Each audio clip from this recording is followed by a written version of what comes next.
isilang at nagmamalay.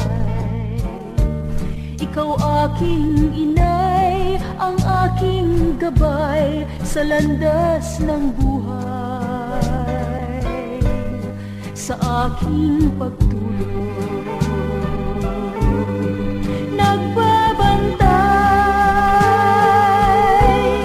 kapag lumuluha ang mahal mong sanggol, ika'y dumaramay. At kung mayroong karamdaman, inay, ikaw ay luhaan. Ang iyong gagawin ay hindi malaman sa anak mong mahal. Pag may lamok bubugawin, masuyo mong haplusin. Sa buong magdamag sa lamig ng